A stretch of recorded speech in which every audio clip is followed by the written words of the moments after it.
Let's talk a bit about Materialists. It's the follow-up to Past Lives, which was the debut from Celine Song, a movie we all caught at Sundance a couple years ago and were immediately swept up by.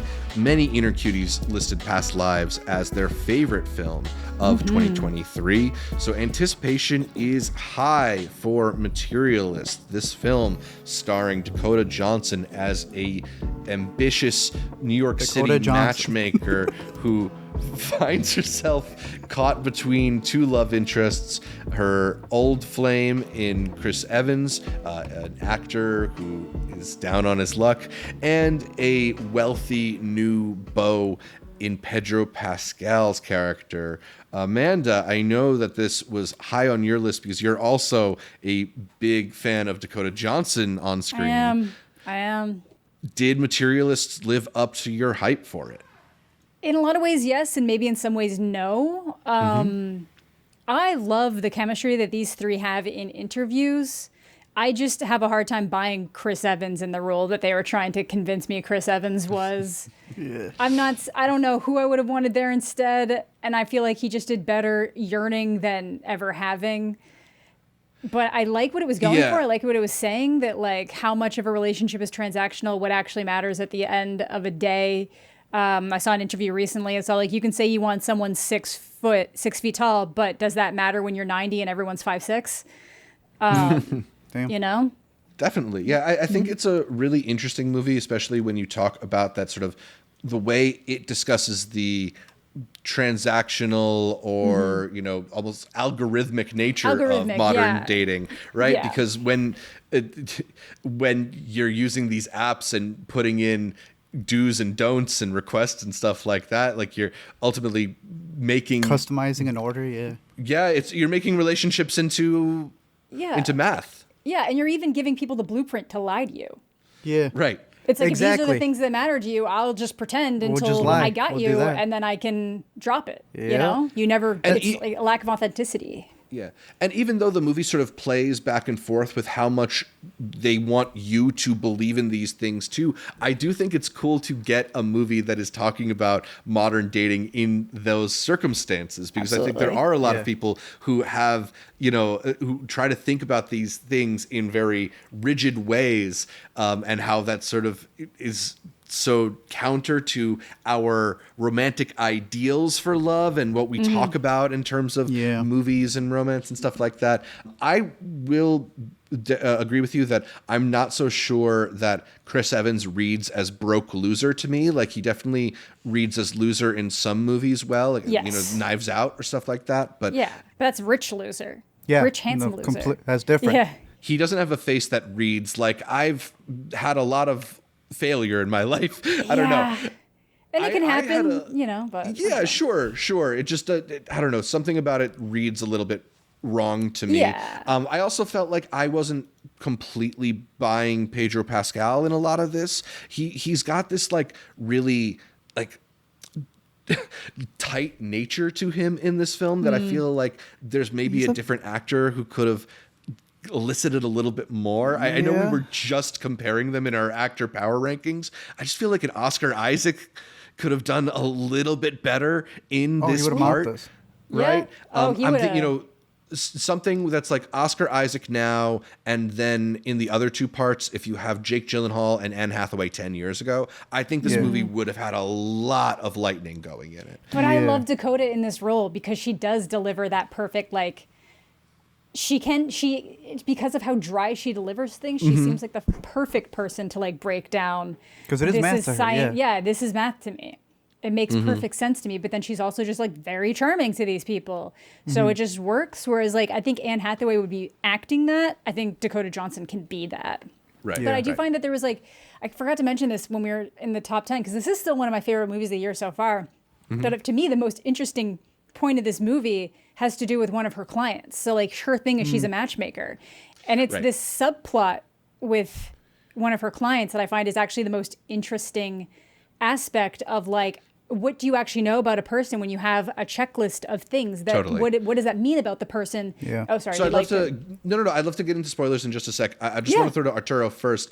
Any major takeaways you had from Materialists? What are your big thoughts on the movie? I like the honesty that it brings, even though it is, I don't want to say melodramatic, but it is very like heightened in the sense that everybody tells you what they feel. Yeah. You were talking about him probably being, what's his name instead? He'd be Oscar too good. Isaacs? Yeah. Oscar Isaac would leave the audience going, change the script. I almost feel like the script has this man being a manic pixie girl for her because it's just supposed to be enough to entice her. But you don't know why they like each other. They spend the entire time going, why are we dating each other? Why do I like you? Why do you like him? They're witty. They're having fun. Same thing with Chris Evans. Like, you just know, okay, that's someone who you have there. Are they going to stick together? Are they going to be together? Yeah. And it's whatever the story decides to be. They do a good thing of not really belittling either of them. Either of them. We were talking about like what an elevated rom-com is now, this idea of them being able to sell it to you in a trailer. Like it's going to be like this, who is she going to pick? When in reality, it's more of the thought process of, because she has the insight to ask people on their wedding day, what do you really feel? Like, actually be honest to me. Yeah. That's what people want to say out loud. That is so disgusting that the characters thought that while they're in there going, oh my gosh, I can't believe they allowed the characters to say that. Everybody has these things that they don't want to say out loud. Yeah. But we do have them. Yeah. And I think a lot of pushback comes from people not wanting to relate to those characters, that those things may not happen. Because in the subplot that Amanda's talking about, I heard some people, say, that shouldn't be a point of discussion. You can't just use that as a subplot that you're going, and it's like, so you'd rather just ignore it, never talk about it. That is definitely not the way to also deal with scenarios. Yeah. I appreciated that it went there, but I don't think it had the levity that something like Past Lives had. Yeah, so let's start to dive a little bit into spoilers here, because I think there's a lot of really interesting things that this movie does. And among them, I think one of the interesting things about it is there's a discourse about whether or not this movie is a comedy. Is it a romantic comedy? I think of it more as like a straight romance that has a lot of humor in it, because it feels to me a little bit more serious than a lot of romantic comedies. Like you talked about how eloquent all these characters are. They're all very good at diagnosing themselves and their situation in a way that is a little bit more akin to like an existential drama to me, right? And I think one of the ways in which it definitely leans more drama is in this storyline that you've both alluded to, involving one of the clients of Dakota Johnson's matchmaker character, who is setting up one of her clients on dates, many of them unsuccessful, until we get disembodied voice John Magaro and find out that he has assaulted the actress who is Zoe Winters, who I didn't realize until the movie was over, is from Succession. You're like, I know her. And then why am I so used to this woman playing Frazzled? Yeah. The bangs, you're right. Yeah, when you don't have the bangs, like it changes. What happens when you leave the sphere of Logan Roy? Yeah.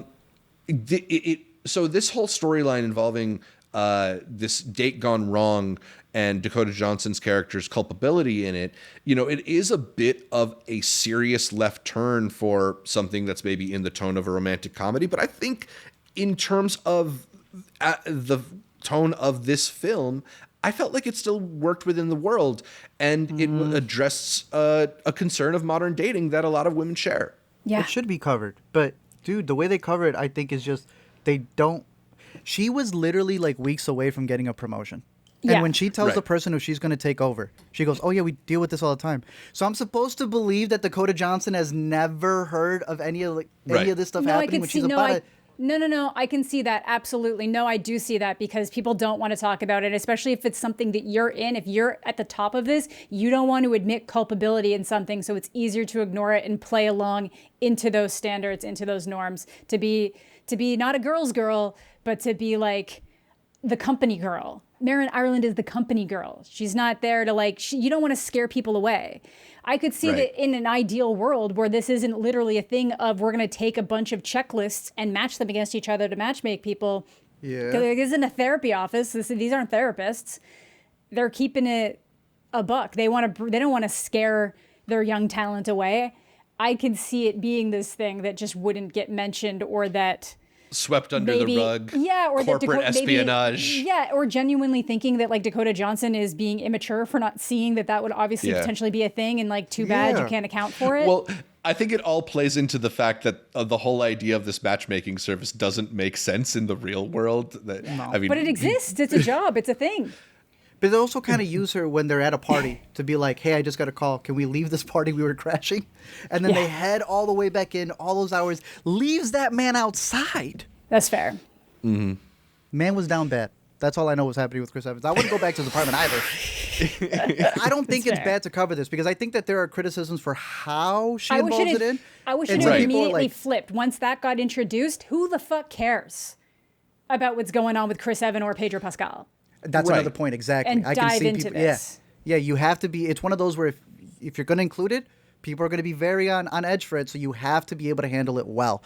I don't think it was a problem on how they handled it, except for the part that you don't really get a resolution. You don't really understand how the company has gone away with it without getting a lawsuit. Like that. It made me want to think about. It made me think about more things. She is suing them. So what the previous ones, like if she's going to take over this thing, which again they also kind of leave open ended. What was the approach to this? What were they going to do there? What can you do? But at the same thing, this is all stuff that you run the risk of anytime you go on a dating app, anytime someone asks you out. Like, it's not really on them. True. Because they're not, but there is just that false sense of, oh, someone else has done the vouching for me, which I think is a really interesting way to There's a good line she says, she's like, I thought you were my friend and I was just your like, not even client. She says something even that cuts even deeper. I can't remember what it was. Yeah. You pretend to be my friend. You're just a pimp. Yes. You're just my, Yeah. That's a pretty strong line. It's a pretty strong line, but at the same time, like, it is that's kind of what these people are looking for. Yeah, but it also then... And nobody there wants are to moments, say that. to speak to what you guys are talking about, that bend credulity when she goes from saying something like that to then calling Dakota Johnson's character in a moment of need, right? Like, I don't know, a lot of it does feel like catered to the dramatic momentum of the film, but that's also like... They did pull back from how far it could have gone, because I thought they were going to call Pedro Pascal and be like, oh, he must be in the city. Send Pedro to her house. Send Pedro. Because that's what a rom-com would do. The rom-com would have sent Pedro. Yeah, I mean, that's the thing, though. I think working within the romance genre, there are these sort of, like, things that get yada a lot. So I don't know how much all those kept me from enjoying the film. I don't necessarily begrudge somebody nitpicking them or bouncing off of the, like, lack of logic in some of those places. Yeah. I see it for sure. It didn't bother me much.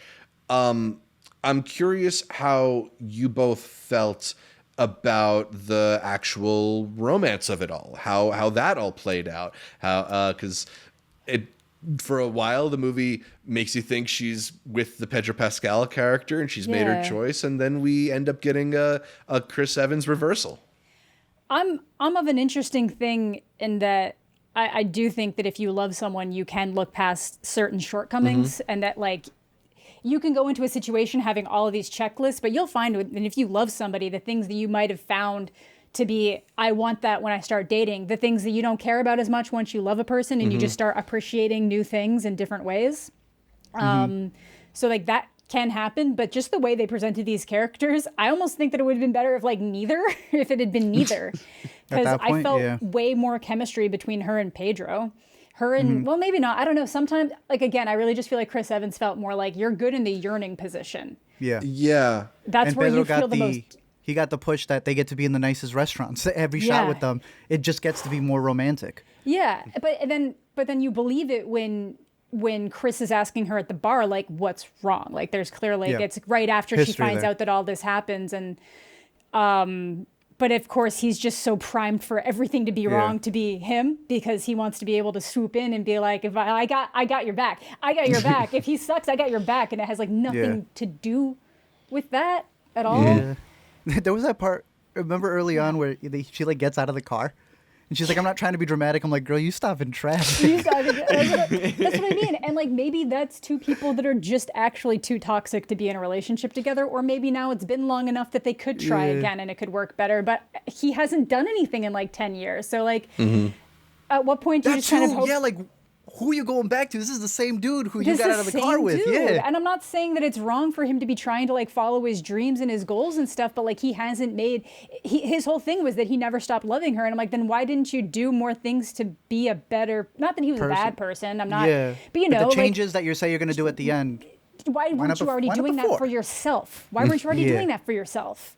You've had like 5 to 10 years. I can't remember how, I think they said like, it was like 10 years or something. It was between 5 and 10. I think it's 10, it had been a long time since they'd actually dated. And like at that point, you kind of expect someone to like, hey, look, it's New York. Sure, maybe you have roommates, but... Do we have to talk about the economic realities of this movie and the people complaining? Well, Dakota Johnson couldn't look at these outfits, Zach. her single apartment that she can afford all by herself. Or is materialist poor person propaganda because she chooses him over economic stability? You got it. There you go.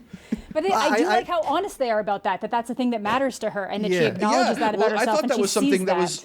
I thought that was something that was kind of bold about the movie, that it you know, plays that not necessarily as a thing to be to look down on, that it's just realistic and looking at not just who you like romantically want to be with, but who makes you the best version of yourself. Yeah. Right. So and is Chris Evans the person who's going to make Dakota Johnson in this movie the best version of herself, or is he going to bring her down? Exactly. Is she going to make, or can she make him the better version of himself? Yeah. Which I like at the end of the movie it seems, but... It seems, but not really. That's why I like the questions that they pose. I like that caveman thing that they have. This idea that at the bare minimum, if you find somebody else, even in an ancient time where it's just rocks and a bouquet of freaking like, what did you pick up? Like, what the thing that you put with the roses? Pansies? They're not even like full flowers. They're just the baby's like breath little, that he comes up with. That's the bare minimum that you need. And I do feel, I don't mean to invoke any problems here, but Emerald Fennell, I felt a little bit of what people accuse Emerald of, a rich person's point of view of like these poor people in New York. Now, personally, I don't hate Emerald all the time. I love Emerald. But I think people, especially hate her. for this one, I realized a lot of people were split. A lot of people who were into the past lives. Yeah, but they're very different. They're very different. They're very different, but I feel like a lot of people came in like no longer seeing the director as an underdog and going like, wow, you actually do have a lot of privilege coming into this. What is your perspective talking about this? And I was like, oh, damn. Popped off way too quick. I don't really care. Like, we talked about La La Land. That doesn't make any sense for where they live in L.A. But I do need the characters to have a little bit more of a reasoning for it. Because for someone who's asking everybody, what is your checklist? Nobody, and this is like for all dating, nobody ever says, what's the checklist you're providing? Everybody wants something from another person and never brings up what they have to offer back. Yeah. To be fair, in this movie, she has an entire conversation of what she can't offer him. And like Pedro specifically. And like also there's that whole montage where she's talking to the women who have these intense checklists and sort of, you know, putting it back in their faces. Yeah. So what there do you is have a little bit of acknowledgement of that too. Because people need that. I have some friends or people that I used to know in high school that are whining on the internet about shit. And I'm like, what do you have to offer? Yeah, I want this. You're going I want my for Disney Final princess Fantasy thing. cards. Like, you what do you princess. have to offer anyone? I'm glad you brought up the caveman thing, though.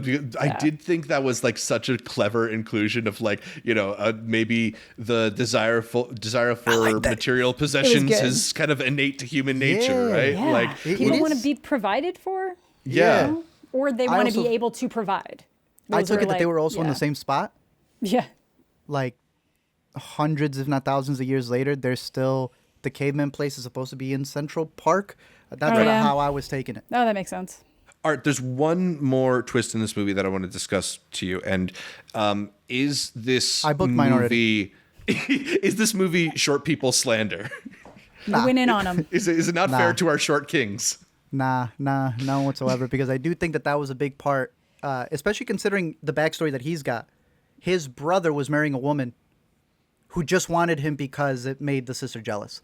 Yeah. So in the same way, you're kind of answering for him. Made you feel valuable. That was like the big thing. It makes you feel valuable. Getting that surgery, which was brought up earlier with one of the best actresses out there, that specifically it was to boost his self-esteem and how people see him. But at the end of it, it's a facade. It makes him insecure. It's a facade, and he feels super insecure about it. Yeah. So. Which is interesting. From one short guy, I understand the perspective, but it's going to be fluff. That's it. That's all you're getting. Yeah. Yeah. No.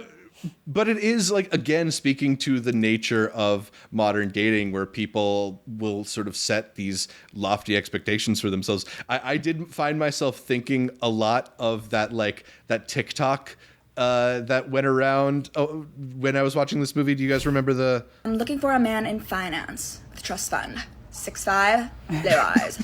Finance, trust fund. 6'5", blue eyes. It's like basically Dakota Johnson throughout this movie. That's it.